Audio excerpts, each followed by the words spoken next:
Hey everybody, welcome to another episode of Whiskey Sour Libations and okay, look, is it recording? It's recording. Yes, there it is.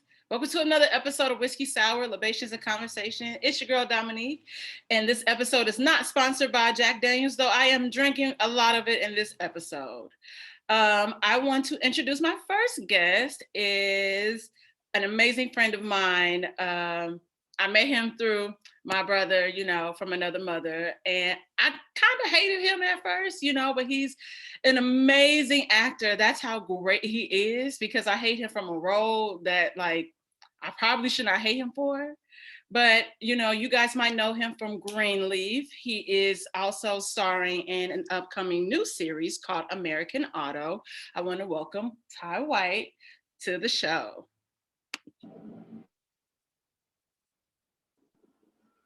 Hi, Ty. Hey. Hey, so I'm about to bring in our next guest so we can have a great time and have some great conversations and libations. This next guest is my brother. Blood cannot make us any closer. You might know him from, Drumline, Shameless. He is now starring on the CW's Walker. And it is Jeff Pierre. Bringing him in. Happy Saturday, everybody. Saturday. Yo, happy Saturday. Yeah. I gotta switch this to gallery view. Yeah. Yeah, I had to switch to the gallery view too. I was like, oh shoot, this looks crazy. Hi, everybody. Welcome to the show. I'm so excited to have you guys here, as you can see. Yeah. So, guys, you both have new projects that you guys are working on. Jeff, if you want to hop in and tell us about Walker, how you got to that point, maybe a little bit about your audition process, where you are. Yeah. Man, first of all, it's a blessing. It's truly a blessing, especially during this time. Like, 'cause, I know a lot of people that currently are not working or in and out of the industry. But funny enough, I got the job right before pandemic hit. Actually, both me and Ty. Funny story is like at the top of the year of 2020. I think well before 2020, maybe right before New Year's, me and him were just like kind of like, all right, it's booking season. It's that time. It's like we're booking something. This pilot season, that's it. We just put it out there, and we had that energy. And me and him have been in this business around the same time, and we've been in auditions together. We've been up for roles against each other, but this time it was just like, yo, we got to do it. And I went out for Walker, and it was a great audition. I had a really good time with it, and I always have this like inkling. I have a feeling about certain things. I'm like, I went in for the audition, had a great read, met the producers, writers, everybody, and then maybe a week later, I tested for something else up against another mutual friend of ours, and that was a great test as well. I felt good about it, but just obviously it didn't work out. So I didn't get that part. And then the next day, they bring me back in for Walker to test, and I'm like, I knew it. I felt something about that because it was weird to me that I didn't even get a call back. Mm-hmm. So they hit me back the next day and was like, all right, we want to bring you in to test. And it was it was me and one other person there. So it was down to two of us. We went in there, and I tested with the studio, and I tested with the network as well. So the studio was first. It was, maybe about, I don't know, 8 to 10 max in there, studio heads. And I felt relatively comfortable. I felt confident because me and the director and the casting director had great rapport. Okay. And I just focused on them. So boom, we did that. And then later on that day, they had me go back in, and I tested with the network, which is, you got all the suits there, and it's just like they're all up there. I can't even really see any faces, and I didn't want to. So I just kind of focused in, same thing on the director. And I had fun with the room, man. I really did. It was an enjoyable room to be in because those situations, they're terrifying. Usually they're nightmares. I've been on plenty of auditions, but a test and a network test like that's just like, oh man, the nerves come out. But for some reason, man, I really felt comfortable. I felt like, I was in my own skin, and I got that call the next day. Actually, sorry, no, not the I next. was They had me sweating for the weekend. Actually, I had to wait for the next weekend. And funny enough, I think that Monday that I bumped into Ty at the barbershop, and he can talk about his whole process, but he was kind of like on the line for his role that he just got. Okay. That I just tested, and we were both like, "Yo, you gonna get it?" And I'm like, "Nah, man, you gonna get it." So he got his cut. He left, and then I was in the chair. I didn't know, but my manager was blowing up my phone at the time. But because I'm sitting there conversating with LeVar, our barber, chopping it up, and as soon as I'm about to get out the chair, I'm like, "Oh, my manager's blowing up my phone." I call him. This dude played me for a quick second. He was like, "Listen, man, I know it's coming to an end for pilot season, and these things can be tough." And he's like, I'm sorry, but you're a series regular now. This dude had me last minute. Yes. I was like, my heart dropped because I was like, but man, once he let out that news, I just went. I was hyped too when you called me. I was like, oh yeah. Big time, my man. I will call the. See, you be too hyped. You be hyped because your man got a job, and then you be hyped because now you don't got to compete against him no more. So you be two ways. You hype. You be like, good riddance. Yes, Jeff. Bye. Yep. And you be hyped for two ways. You be like, good, he gone. Okay. Because I be type. Me and Jeff always be up against each other near the end. So I'm like, I was hyped. Like, yeah, my man got to eat, man. Let's go. So it was good. I was hyped for you. Well, Ty, tell us your story about how you got American Auto and what it's about a little bit. Give us a little. It's a comedy, man. I was really. Wait, you really in a comedy? Hold on. Let's pause there. Yeah, comedy. Me didn't know your boy is funny. I did it because you never make me laugh. Well, that's because you don't got no sense of humor. That's right. I'm an Aquarius. I have all the sense of humor. So what we not gonna do was that on this show. Well, I don't got Medea jokes. Maybe that's why. Oh, I don't. Hello, everybody. I'm speaking to you. That is not. No, don't do me like that, man. Don't do me like that. Stop throwing shade, B. Stop throwing shade. She started it. That's why I'm like, I'm a great roaster. I'm telling your mama. I can roast though. I'm from Detroit, so I can roast. So that's why I just be ready. Go. I'll be ready at all times. But it was fun. We going at it. Let's do it. No, it's a comedy, man. It's a half hour in the vein of The Office. Okay. So it's very very simple, and it's so much. My dog is looking at me weird. He over there pacing, but it's in the same vein as Office. It's literally the same creators of The Office and Superstore. So like two long running NBC shows. So like it comes from very good pedigree. So I was always optimistic that it would go. Even from the beginning, like when I was auditioning, I was like working on shout out to 2K. I was working on 2K. So like my schedule at the top of like 2020 was really crazy because I was up in San Francisco filming stuff. So I was missing so many auditions and callbacks and tests. Mm-hmm. Like, and a couple of them, like I won't say the projects, but it was like I tested for things, but I feel like I lost out on those roles because I wasn't able to go into the room. So they never met me and they were still testing me, like, and I was doing like Skype tests and things like that. So ultimately I got the job that I wanted, which was like sometimes things work out exactly the way they're supposed to. Right. And I'm like seeing how things panned out, like hindsight, I wouldn't have had it gone any other way. And because if I was able to come in, then maybe I wouldn't have been able to be available for this later. Yeah. Because this was like one of the last ones that was still like out there that they were kind of casting. And it was like the process for me was like kind of long, like maybe like a month. Okay. I started off like with a tape, and then that was like nothing. And I didn't really think nothing about it because I didn't think my tape was all that good. So I was whatever.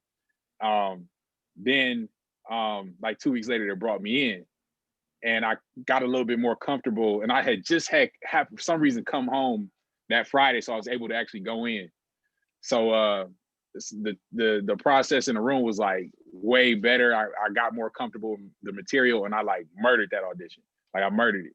So I was like, I wonder if it's gonna go somewhere, but I also don't know what they're looking for because I don't really have like, I don't know if they were going for like people that like had a lot of different comedic experience, but I knew what I brought to the role. And I was like, and there's a certain I watch, like I said, I watch all the shows. I'm a big fan of The Office, big fan of Superstore. So like I know our creator Justin Spitzer's work. So like I kind of knew what type of humor he was going for, and I just kind of started honing in on it with each level. I was like, I know what he's looking for now. Okay. Because I was already a fan of it. I just had to get more familiar with it. And then like I went up and tested, and at this point I was still feeling good, but I didn't know. I thought it went really well, and this was just in front of the network. It was probably like 5 people in there, 6 people in there, and then I was down to me and one other guy, and they had told me that like my managers, agents were like, I like when people tell me that it's not most likely not gonna go my way. And that's what they were like. They really like this guy, so they're testing you, but it's basically his job to lose, because they were a fan of his. And I was like, all you did was just light a fire under me. I was like, all right, so now I got to find new ways to make the stuff funny, because it got me this far.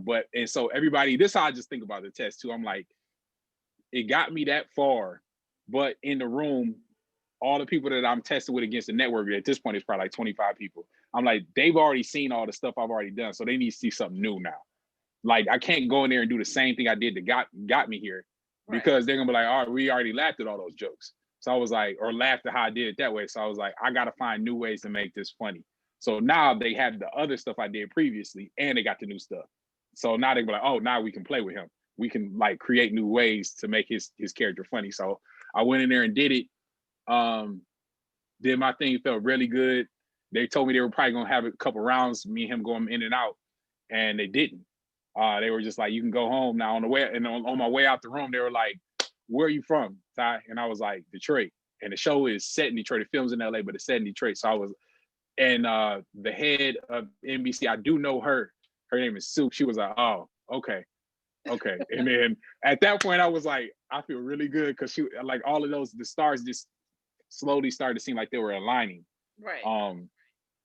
And how I found out, like, Jeff has this thing where like your managers and agents, they were blowing you up. I found out via Instagram that I got the job. What? This is how I found out via Instagram. So there's the creator and showrunner and Justin Spitzer, but there's the overall guy, Aaron Kaplan, he has like 10 shows on the air right now. Like, I haven't even told him this yet, but like when I see him next time, I'm gonna tell him. I saw he followed me on Instagram. Like, I left the audition. I went to go get my wife. She was getting her nails done, and I'm kind of like waiting there. I'm keeping 100. I was getting a pedicure too. I was like, you know what? I had a long day. Y'all need to love on y'all feet, y'all hands, y'all nails. Y'all need to. Got to. So I was like, man, let me get a pedicure just to like take my mind off things. So I'm sitting there and I'm scrolling on Instagram, and I see Aaron Kaplan follows you, and I'm like, he's the head producer of the show, and I'm like, yo, babe, Aaron Kaplan just followed me. And I'm like, I don't think he's following me if I ain't get the job. Like, I don't think he does that if I don't get the job. And I'm like, yo, not like 5 minutes later, I was like, I'm gonna chill. I'm not gonna think about it. 5 minutes later, my agent starts calling me. I was like, I got it. I was like, I got it. That's how I found out. I was like, Instagram tells a lot, man. It tells a lot, because I was like, he's not gonna follow somebody, he ain't about to have to work with. He was like, why would he follow me then, unless he was immediately gonna put me in something else? So I was like, nah, I think I got it. So yeah, man, it was a really really fun process, really, and I think it's gonna be a hit. I'm really excited to see that as well. I've been, watching Walker.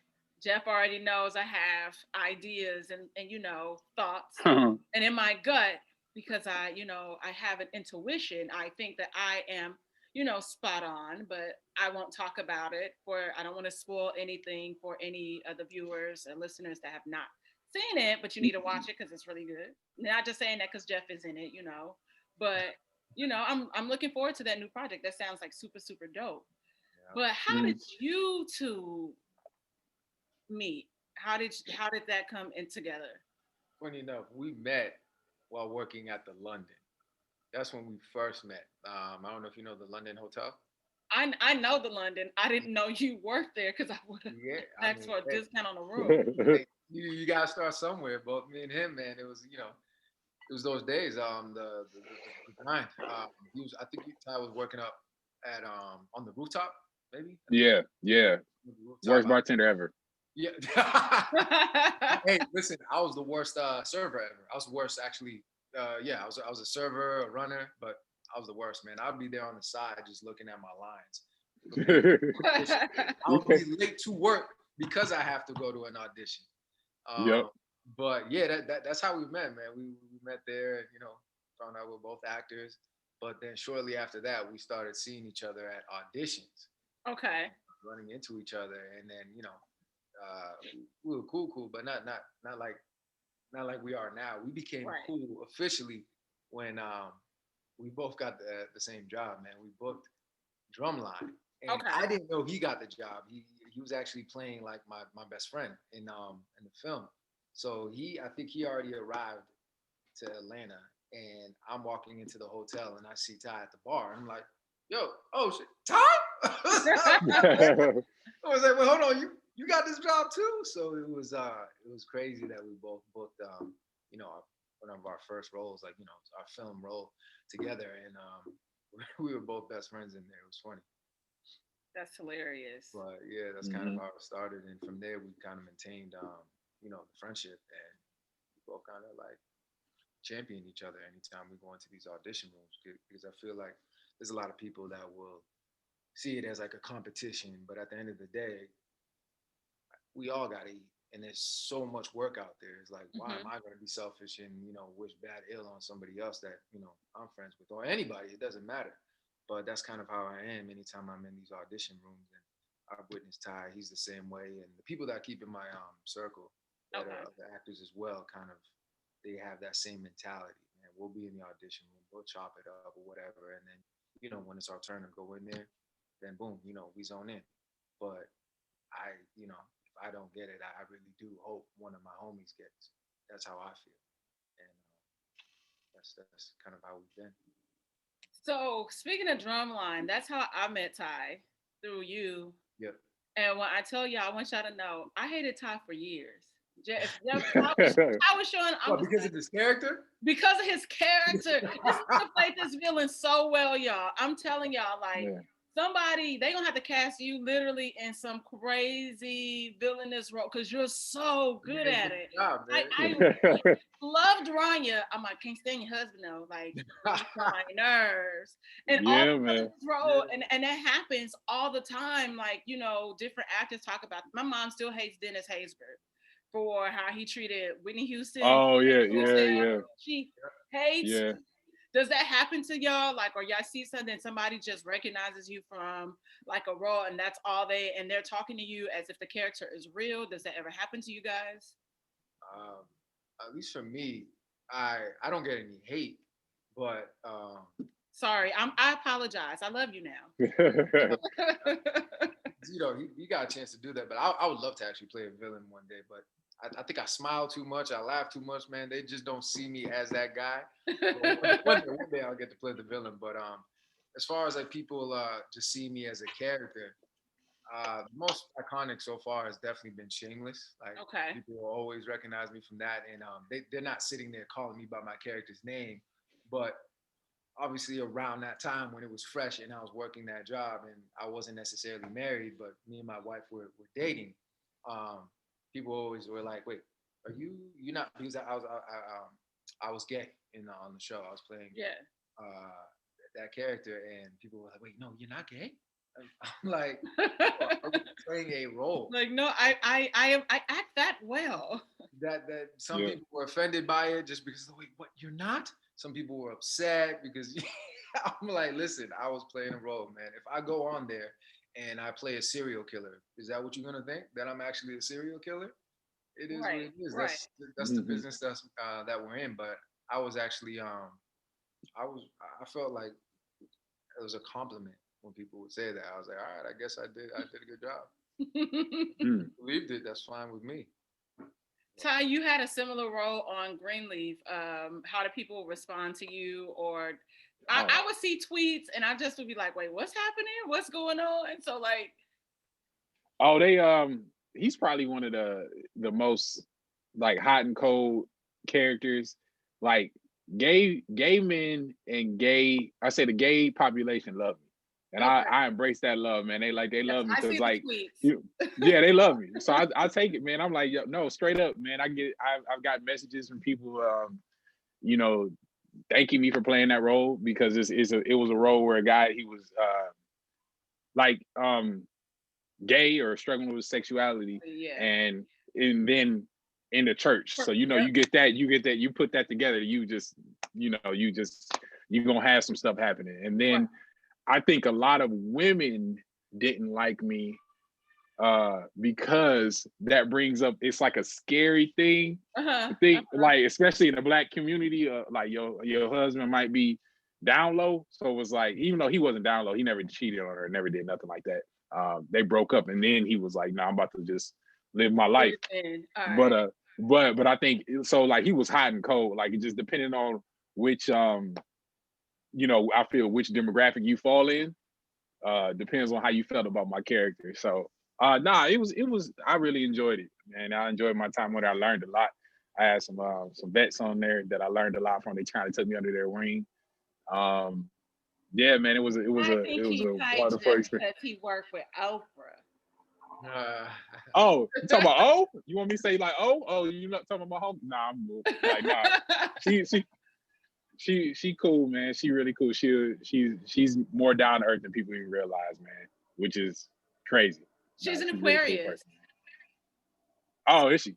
She is. So that it makes sense. Okay. Like your amazing wife is an Aquarius. So I'm just saying. Yes. So I can't get away from always getting Aquarius. I know. We're just amazing people. Just so amazing. Yeah, I guess. Jeff, don't start. You a Gemini, so let's not even start. Whatever. Ty, when did you kind of like figure out that you wanted to act? And then I'm gonna ask you, Jeff, too. I always knew.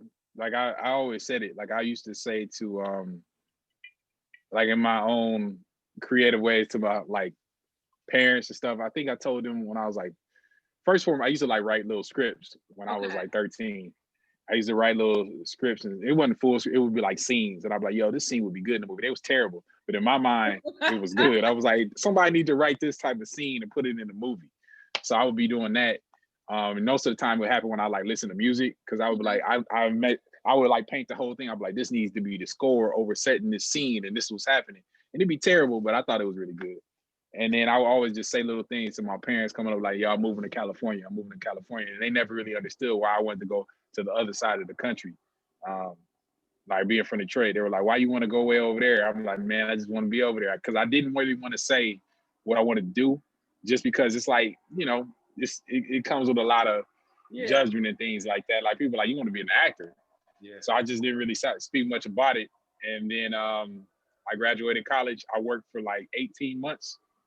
And then I straight up was like one day, and this is no bull. One day I was like, I can't do this, man. Cause I was sitting there on the phone with one of my oldest friends and we were talking. We were like, yeah, man, only 40 years until we retire. Cause I was like 22 or 23, something like that. And people retire around 62. And I'm like, so I'm basically already looking forward to the end of my life.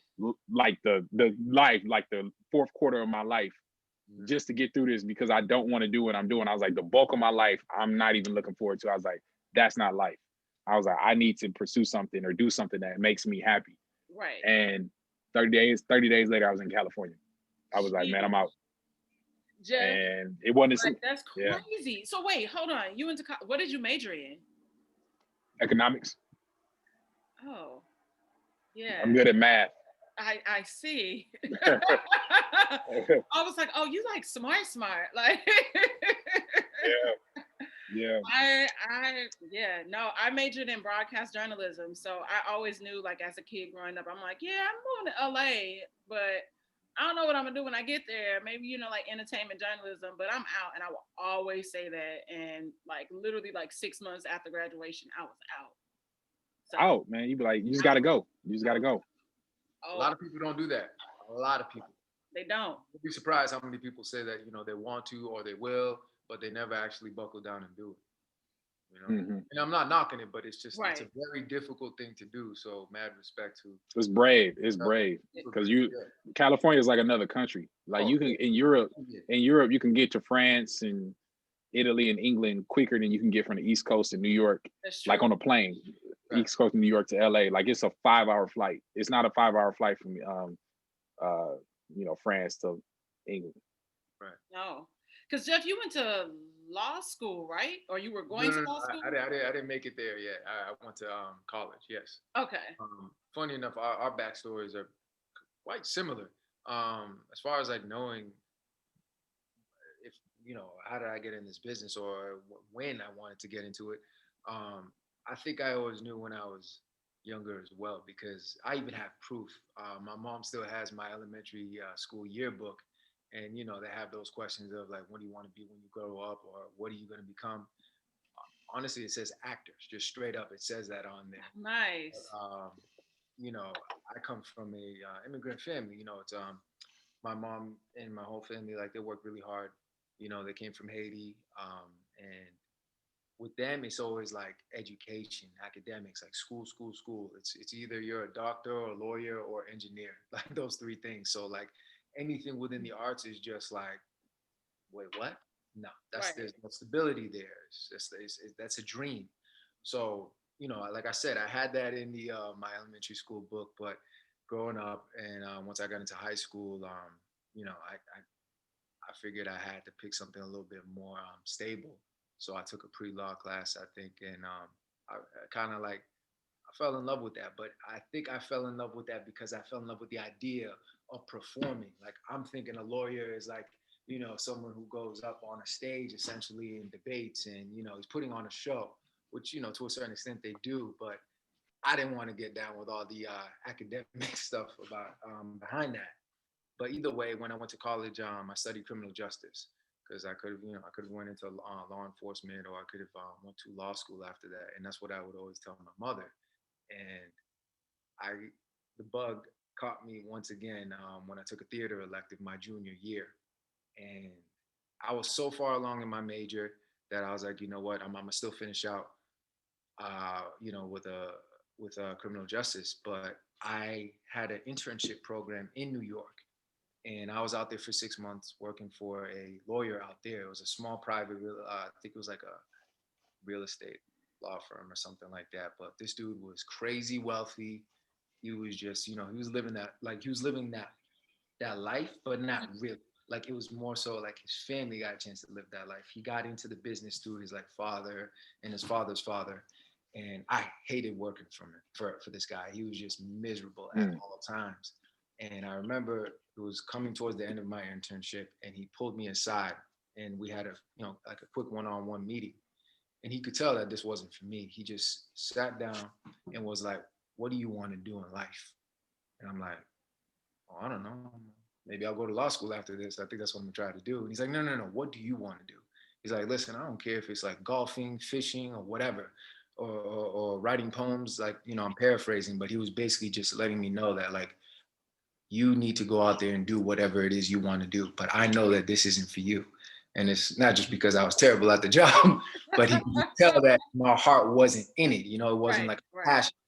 And he was probably the most, man, this dude, he doesn't even know it, but I thank him to this day. As much as I hated him and I hated working for him, it's that day that I made that decision. I knew once I graduated, I was going to make the move to LA. I didn't really say anything to anybody, kind of similar to what Ty was talking about, because friends, family, especially, from back home, they're just going to look at me and be like, "Dude, what are you thinking? You're going to try to go to LA and become an actor?" So I kept it to myself, and it was a good like year and a half where I just kind of saved up and I made the move after I graduated. And it was tough on the family and my mom. And my mom was constantly trying to tell me I could come back and go to law school.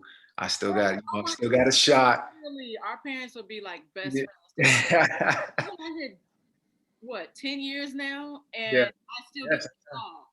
Every like other month, my mom is calling like, well, I can get you into this place and attorney. So I'm like, girl, I had to tell her like finally like, don't call my phone with that bullshit Yeah. number Yeah. about any and everything, but school is not one of them. Like I'm not Yeah. going. Yeah. I mean, It's gonna work itself out. Trust me. it will. I mean, and Mm-hmm. you gotta believe that. That they're not gonna do it for you. You gotta do it for yourself. And clearly, she doesn't do that to me anymore nowadays. She ain't calling me about going back to law school or anything like that. But obviously, it took time. I had to go. I had to go and grind out there. And my whole thing was like, I'm gonna focus on Plan A. There's no need for a Plan B Right. because this is it. I'm gonna make this work. And this it's tough. The things that we do, even what you're trying to do, it's a grind. You gotta hustle, and you just gotta persevere. What do you think like for y'all like what have been some of the like biggest kind of like obstacles that you guys had to overcome being out here in LA and being so far away from your family? Money, money. Because if you wealthy, rich, or whatever, you don't got to worry about money. Then you can stay. You don't got to. You can just be like, man, I can go balls to the wall and just give it all I got. And although, in my experience, typically those that come from money like that don't really have that. No. Like I gotta make it thing Yeah. is just like, and that's not everybody. It ain't one size fits all, but it's definitely like typically because they got so much to fall back on that they don't have You're that not, need. you're not hungry. Yeah, you ain't hungry. Where you ain't gonna you gonna do what you got to do to try to make your dreams happen. But I'll Yeah. say money, man. It's just because it just gives you the ability to stay and sustain. And I had moments where I was like down and out, man. My story's it's crazy. I've been I won't ever see saying the word homeless doesn't sound fair because there are actually people that don't have anywhere to lay their head. Yeah. Right. I just didn't have my own house. Okay. I was sleeping on friends' floor. Rania been sleeping on floors with me. Like we grinded, man. Like we grinded. Like car had got repossessed. Like I've been through it all, man. So like it's just one of them things, man. You just got to know that you got to have a belief in yourself that you're gonna be all right, that everything's gonna work out, and it will. It will. Most definitely. Yeah.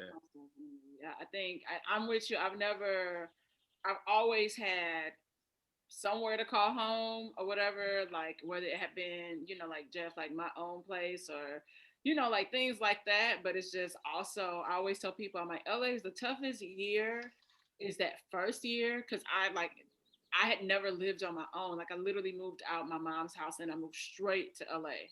You And thought the first year was the toughest? my first year was we'll talk offline. Cause I, Mm-mm. cause I had money saved up, so like I was okay the Yeah. first. It was I, like I enjoyed my first year. For my some reason. first year. Yeah, I was just. No, look, okay. Full transparency. I moved out here. I moved to like when I met Jeff, I was living in Beverly Hills. So with it, Oh, okay. That's why I never. He was like, it was he came out the gates. I'm going to Beverly Hills.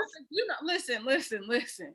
You can't talk. You was living in 90210 I at was some not living on 90211, the slums, baby. Don't get it twisted. point, whatever. Beverly Hills. Beverly Hills is Beverly Hills. Yeah. No, so I moved out here. I moved with a former relative because I excommunicated her from my life. But it was really tough because like there was a plan when I moved out and we were gonna get like a bigger place and all these different things. And then like it just started to go south and it went south very fast. And I was just like, oh shit, like am I gonna have to like I think maybe I need to go home. Maybe I didn't think this through or whatever. And literally, I had made like some Facebook status, and one of my cousins that lived in Kansas like hit me up and like talked me off the ledge because I was literally online looking at flights, and I was gonna go back to St. Louis, and I was probably like 2 or 3 months in, and I was just like, I'm over it already. And so my first year was very kind of like tumultuous. And so I like finally I got my apartment. I was living in K-Town or whatever. I had a little cute studio and things kind of got, better from there. But it was that first year. And I know for a lot of my friends, it's the same thing. Like oh, something weird happens where you think you got this place and it's really not, doesn't belong to the person that you thought you were paying this rent to. People coming home like locked, padlocks on the door, like can't get their shit. Like Was everybody it off? Was it off Craigslist? Because there was a big hustle back then going like that. who, you know what? Like I know people was getting got like that. They was Yeah. giving because you just get the money and it wouldn't be the person's spot. They would just take the money and dip. Yep. Yeah. That's happened to some of my friends. And but I tell people like if you make it that first year, you got it. Like because so many different things happens because that's like like a transitional part of your life. Like you're leaving everything that you know behind and you're trying to unlearn things that like my parents are like especially like Jeff's like if everything they knew was education, and they did the best that they could do with what they had, but education was like instilled in me, and that was the only way that I could be successful in life is if I now from undergrad went to get my master's. Like that was the only way that I was guaranteed to make money, and we now see because of the times and how much everything has changed, that's not true. Like we have little kids creating and reviewing toys on YouTube and making millions of dollars. Like I'm like, Yeah. God dang it, I'm late to this YouTube train. Right, I'm right. just trying to get my subscribers to start making money on my YouTube. You know what I mean? So it's things like that. And once you figure out what works for you and how you move, because nobody's gonna read a script, like you or you, Jeff. And it's what you always bring to the table and like being confident in yourself and knowing that shit gonna work out. Because I have tons of friends that were here and then they're back home. And they're all like, damn, I should have just figured it out and stuck it out. You know what's so funny? So they from St. Louis and they came and then they went back. Mhm. Did anybody make it like more than 5 years? Because I always see that like it's usually like around that 5-6 year mark where like if it ain't they go back. It was probably for some people it was like year 1 or 2. Yeah. So for me, You're saying they went back after year 1 or 2? Yeah. No, that's way too early though. I mean, it happens, but yeah, that's way too early. Yeah. It just for some of my friends, and it could be them not knowing what they really wanted to do. Yeah. But realizing, oh, I want to live in LA. Yeah, you want to live in LA, but LA is expensive. So you gotta, make money. And when I'm, fortunately, like when I moved to LA, I had a job. Like I just transferred my job working at Nordstrom. And I was making, bank out here. So I wasn't really, like as focused as I feel like I should have been, like being honest. And because I was like, well, I got money. Like I'm out here, I'm living like this LA life. I'm getting in the hottest clubs. I'm hanging out with the most like these A-listers. I didn't care. And then I see Jeff over here like, oh yeah, I got this audition. I'm about to take this acting class. I went to a model call with Jeff and I went made up and they was like, no, bitch, we can't do shit with you. And really was like, and looking at Jeff and wanted Jeff to like, okay, let's do this and come back. I'm like, okay, so what am I doing wrong? And I just was like, kind of all over the place. And I had to like really, really back in and remember why I moved here. And I had to like get like refocused. So I'm gonna take a quick tangent, man, because you said that you were like in living the LA life, hanging with A-listers and partying. That's the benefit of being a beautiful woman. You get to do that stuff. Men, unless you got money, don't nobody be trying to hang with you. You ain't getting in no clubs. You ain't getting a woman. You be like, all you gotta do is show up. You can have $2 in your pocket. Come on. They're gonna be looking at us like, here's the thing though. You have to as a woman, you have to cultivate who you can go out with, because there are some people that will be a good time, but if it's certain places you can't go. Yeah, I know who to ask to go places and where not to go. It is a science to that, and you also got to remember too. I'm black, like I'm black, I'm brown. I'm really confident. I think I'm attractive, yes, but there's been times where I have been like left waiting outside because of because I'm brown, like, and that's just what it is. Like I've seen like the nasty side of that shit. So yeah, well, for every time you've been left outside, it's probably 20 for me. Cause they be like, you got to buy a table. I'm like, I ain't got it, G. See, and people buying tables out here, that's like 3-4 months of rent, because they be asking like for straight up, like the LA is something. It's worse than some other cities, but they be like, man, nah, I'm cool. LA's pretty bad, man. LA's pretty bad. Yeah, I don't think it's no worse than LA. Maybe Miami, but no. Oh, Vegas pretty bad. Vegas pretty bad. I've seen Vegas where it's like it can get like up there, like 50 grand to get in. I mean, this is like athletes and things like that where they it's nothing to them. But nothing. See, but I don't know. This is me. I don't like Vegas. Like, so when we were all gonna go the last year, I was like, okay, these Negroes are gonna change my mind. I'm gonna go to Vegas. Vegas. I love it. Are you talking about when we were supposed to go? Yeah, when we all were supposed to. Yeah. Man, that trip still ain't canceled. It's just postponed. Yeah. It's just postponed. We're gonna make it. But hanging out with y'all, like, I know how Pac is, everything. So I know it's gonna be a good time. But see, I like Vegas. I like the day parties. And then I'm going to sleep. Like, I'm gonna eat and I'm gonna go to sleep, because as a chick, again, having access in LA, it was one time they was like, oh, like stay the night or whatever. Future's performing at Dre's. And the people I was gonna be rolling with, it was like, you know, like some high rollers. I was like, I just saw Future last night in LA for free. I don't care to see no Future. Like, I'm at home. I'm going to my bed. And I just don't like Vegas like that. And I've had like hold on. Did you really though? Did you? Did you really? Yeah, Future had performed at, well, it wasn't Poppy. No. I'm saying, did you really go home? I really went home. Did you really go home? Okay. Oh, I really went home. Oh, I don't play Vegas games. Like, I will literally get up at 6 a.m., drive up. If a friend is there, we'll hit a pool party. I'm back on the road by like 7 o'clock. I'm coming back to LA. Oh, nah. I love Vegas. I also think that, like, back at that time, working in retail, like the front end of retail, you might have had a shift the next day, you know, that night or something. So I'm like, I gotta be back. I could have called out, but I'm gonna just get back to this money. Like, I had my day off. I had a good time. Those are the best times. I love Vegas. So it's just the energy when you either flying or driving in, is just I like actually kind of driving in, because you come around that curve and all the lights lit up, you're like, oh yeah, it's about to be a good time. It's about to be a good time. I enjoy Vegas a lot. Like that last year, what was it, 2019, when everybody had went that one Memorial Day and we was all there. Nobody had planned to be there. It was just like everybody, we looked up and everybody was like putting on like Instagram that they were in Vegas.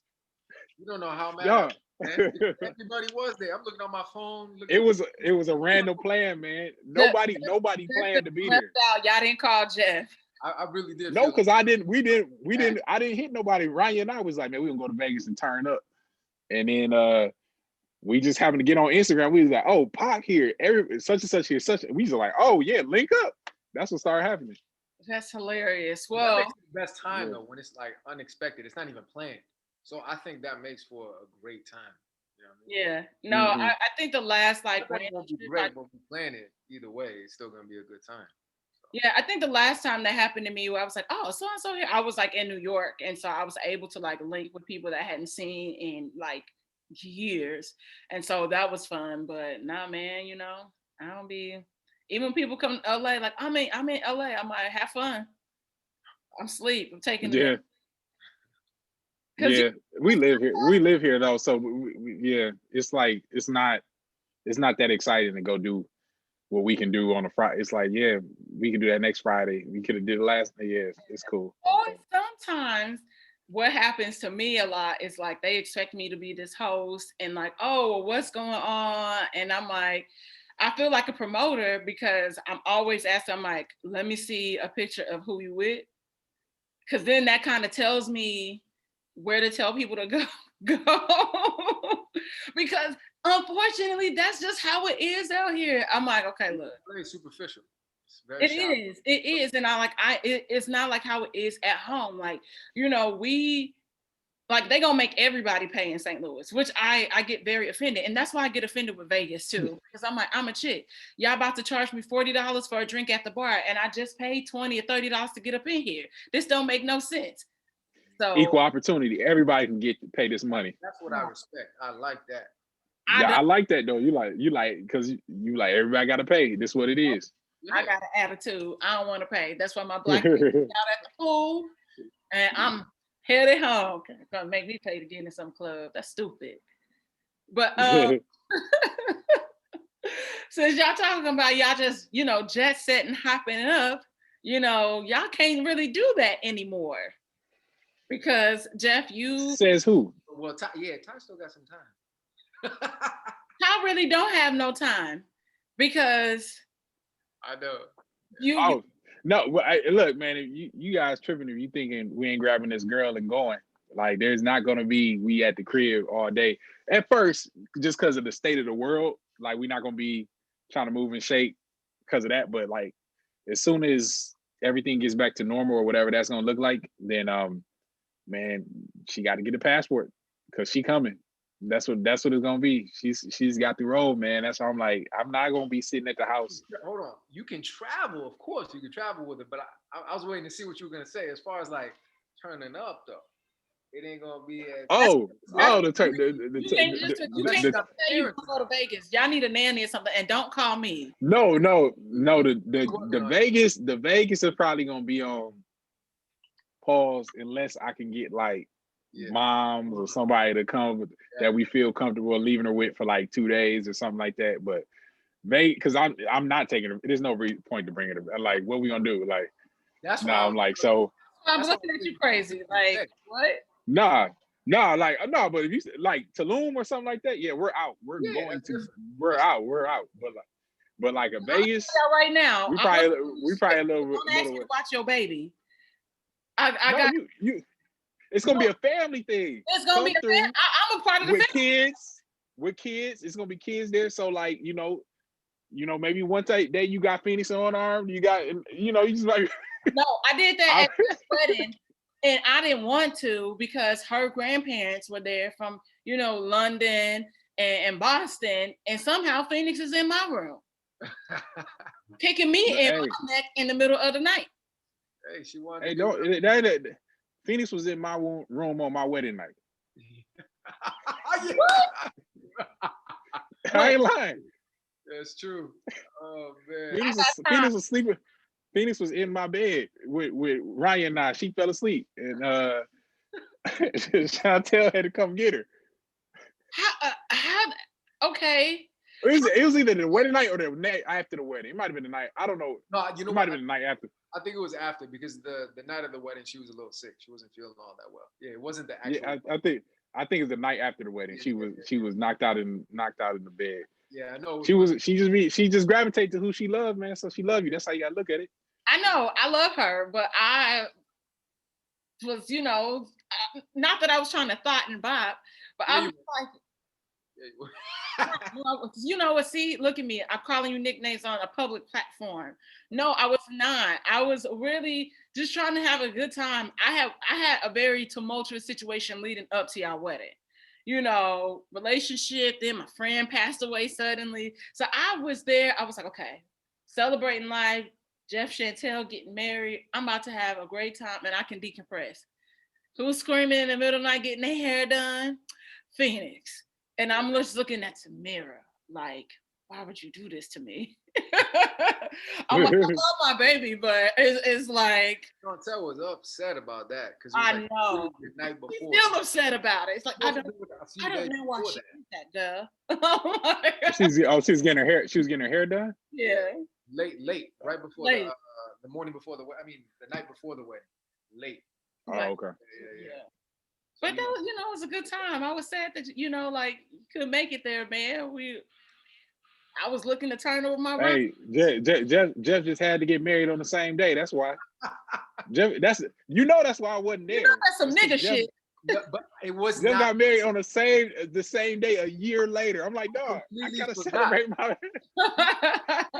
That's the only. I was like, I can't.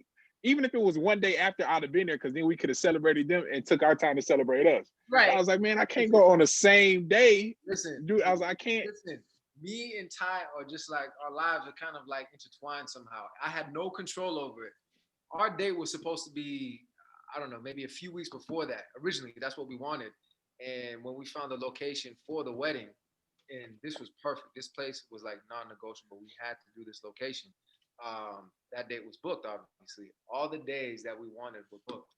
And it just fell on that day. The same day as Ty's, just somehow worked out perfectly. Other than the days that we actually wanted, we were like, all right, it's either this date or this date. Like, all right, this is the one.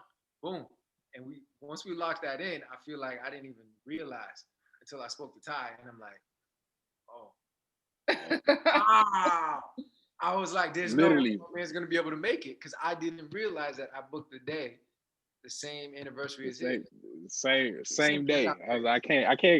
I was like, I can't do that because their wedding day is all about the couple. You know what I'm saying? Like everything you're doing is. I was like, I can't do that on year one. Maybe year 5, I'd have been able to do that. And then I respected it. Y'all could have, but y'all just would have had, it would have just like reminded you of your situation. Nah. Y'all would have had intense, passionate sex or something. I don't know. I put myself in his shoes. I was like, yeah.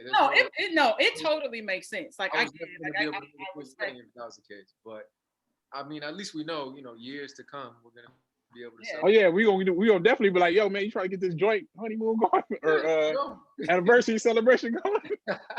Man, look. So both of you guys are married. What are things that you've learned since being married?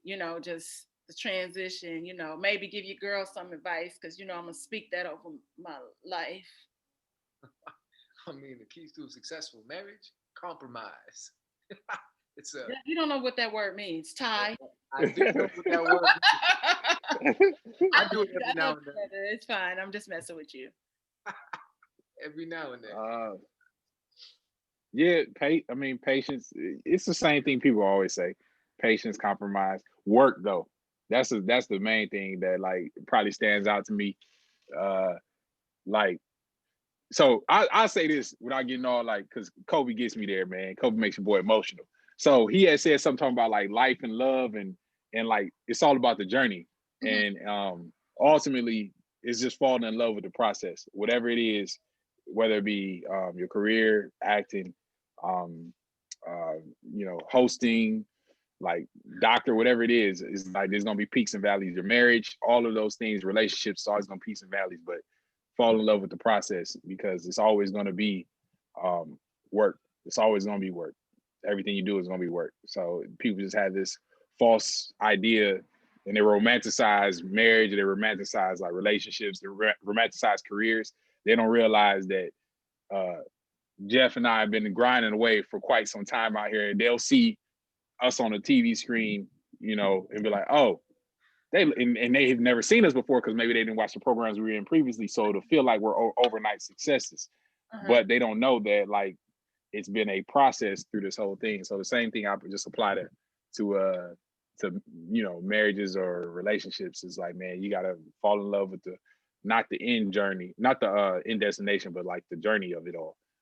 And as long as you love the journey of it all or appreciate it rather than you good. Jeff. And with me, like I completely agree with everything that Todd just said. But for me, I feel like the way me and Chantel make it work is we kind of see each other the same way we did in year one. Like marriage is like there, obviously, but I feel like there's always going to be like that weight. Oh, marriage. But we still see each other as like best friends. I mean, that's still my homie. The love is still there. So like marriage is like a bond that has brought us closer together. But at the end of the day, I still view her the same way I did years ago, even before Phoenix was born. Like, sometimes I'll look at her and then I'll just laugh. Just, just stupid stuff like that. But I don't want to get too deep into it. It's just that's kind of like the connection. You don't want to lose that because I feel like that happens sometimes with certain marriages or even when you have kids. Like that was a thing that we almost like a pact that we made to each other when we were first having kids. We were like, let's not be those parents that just make it all about the kid. It's like, no, we gotta have that time for ourselves as well. Even throughout all the chaos. Because I mean, now we have two. We still try to do that.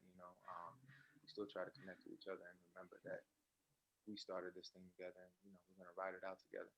So, Nice. That's really pretty. Nice sentiments from both of you young gentlemen. You know, what is something that you guys are looking forward to doing after quarantine is over? What's the first thing you're gonna do?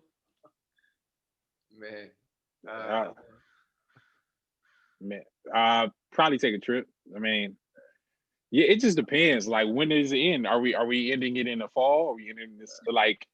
Because if it's summertime, we might go somewhere like. we'll take a trip with a group though, like That's y'all. what I'm gonna say. Yeah. More Saying like, that. No, it's gonna be a group trip. That's what I'm saying. Like somewhere we That get I a told you house. that exactly. That's within my circle. That's close. I'm like, yo, be ready. Because once this is over, I want everybody to just get together, man. And I want to like, because I went to Ty's wedding and he had that boat vibe, and then we did the same thing because of Ty's wedding. Like, D, you were there, and like, I Listen, the want that. boat is. Oh, I had a vision. man, And I brought it to life. And genius. then Jeff saw it. Jeff saw the visit. Jeff saw it. Jeff was like, "Oh yeah, I knew it." Jeff was like, "Oh yeah, I saw some things. I was like, yeah, I call shit to. I'm like, because yo, we getting a yacht or all. Yeah.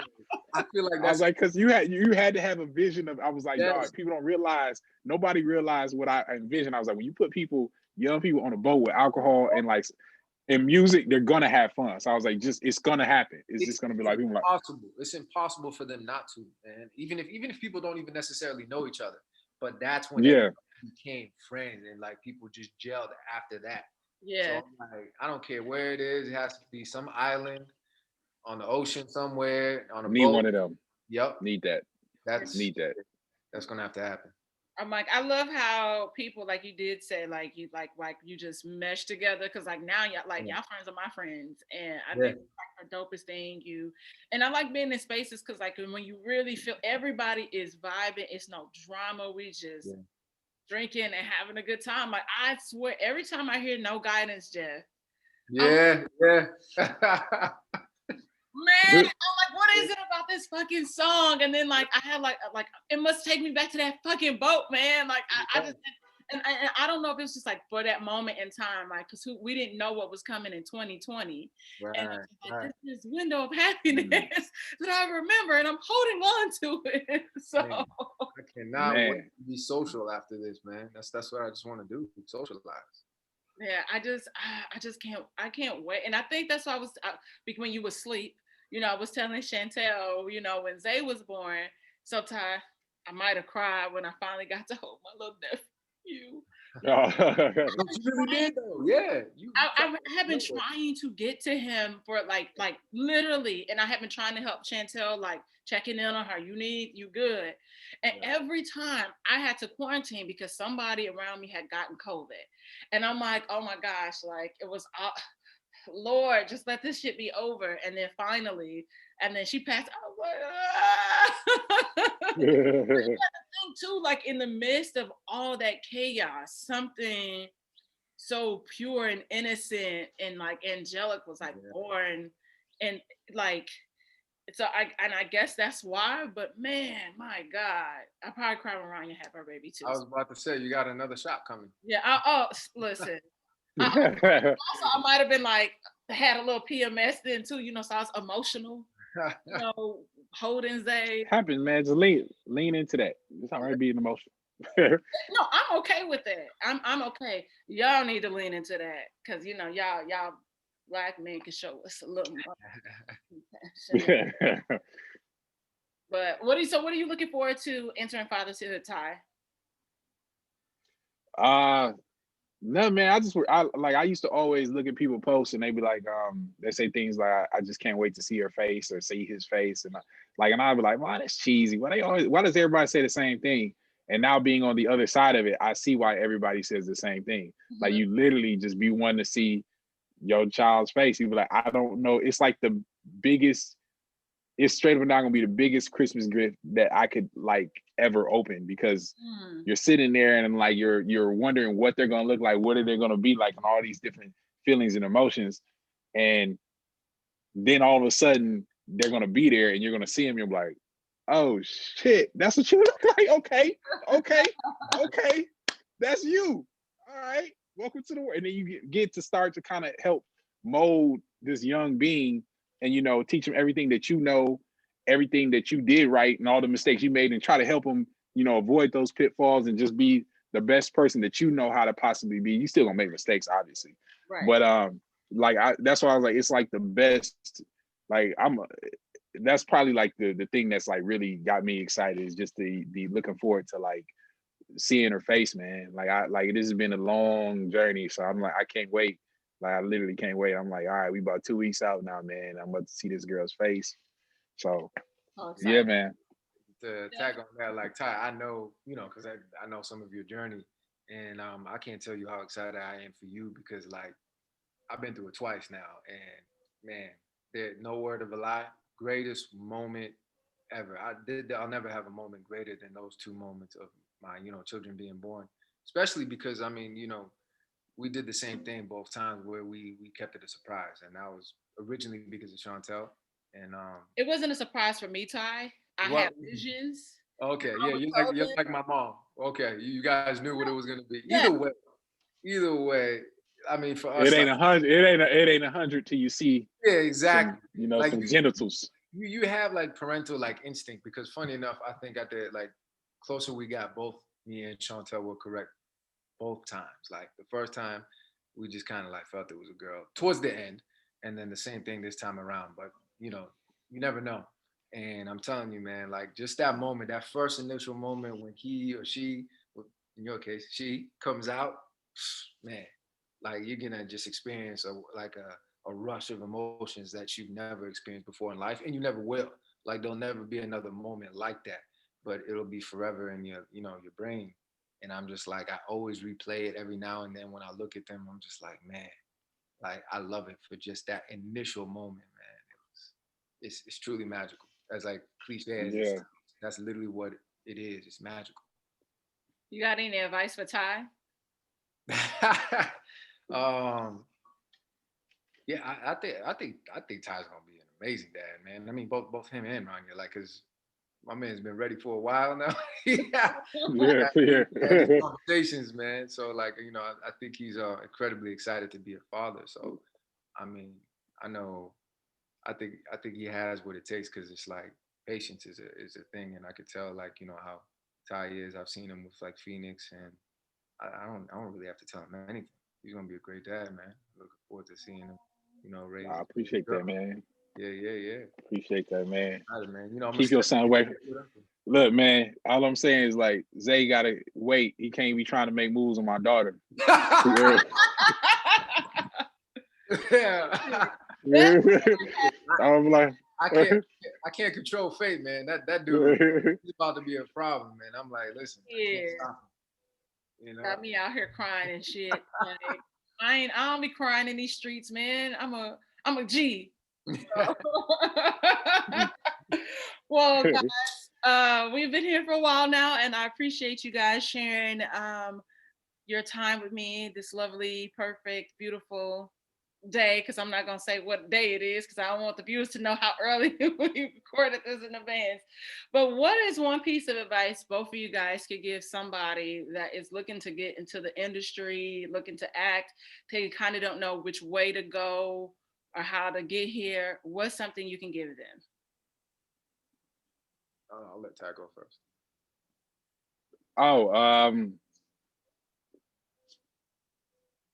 I don't know, man. I would say, if anything, I guess you can just apply this to anything. So I don't like to just try to tell somebody this is what it takes to become an actor. I would just say overall general things like persistence, and anything you want, any time, any place in life, man, you just got to work at it.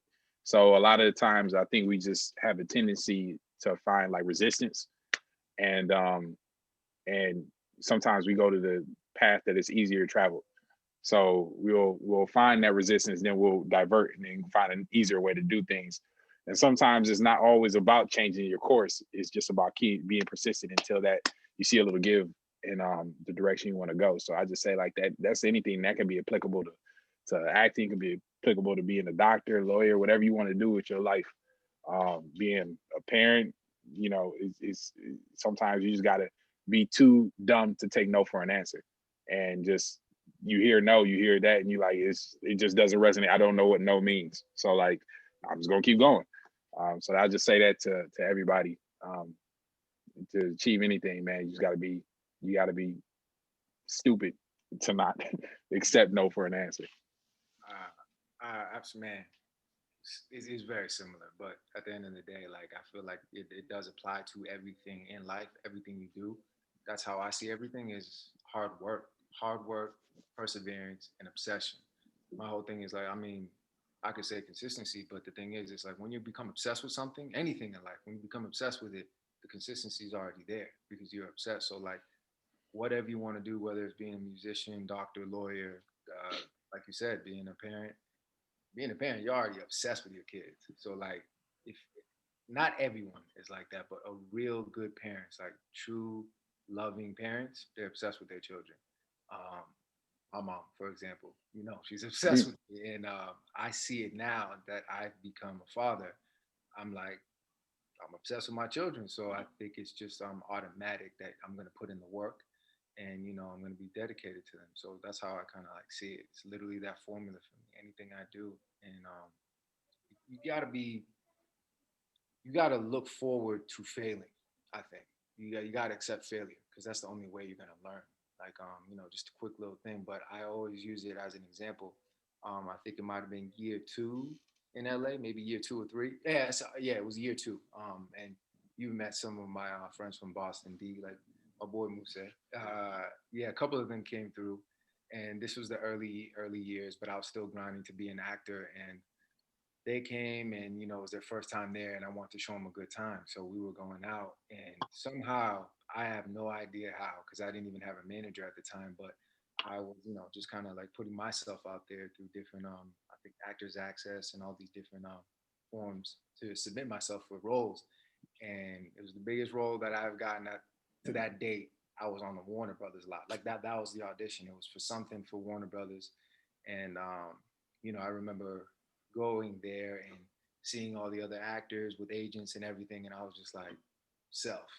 But you know, kind of like to rewind before I even got into that audition, like the night before, I literally went out with the homies and we were like out till like 3, 4, 5 in the morning, and I was like, nah, I'm gonna be good. Don't worry, don't worry. When I wake up, I'll go over my work. You know, like this was early, like I said, year two, and that's what formulated my work ethic because obviously I show up to that audition and it's the worst audition of my life. Like I didn't know my lines and like I couldn't even really read off of the page well. Like I was like, before I could even get halfway through the audition, my man was ready to get me out the door.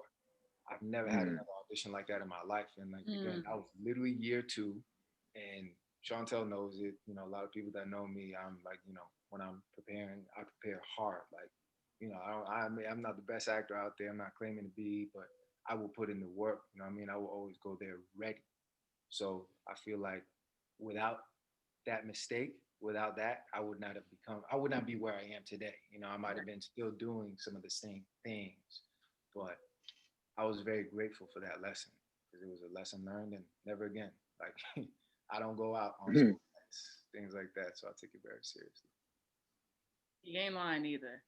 Well, Yeah. guys, thank you so much for coming to Whiskey Sour Libations and Conversations. And I look forward to following up with the both of you guys as you know your shows are deeper into your seasons. I know you're in pre-production for your show, Ty, and You tune in to Walker Thursday nights, 8 p.m., 7 Central, baby.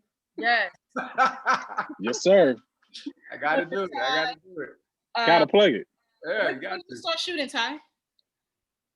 Probably like June or July. So it's not gonna air till September probably. So we got a while.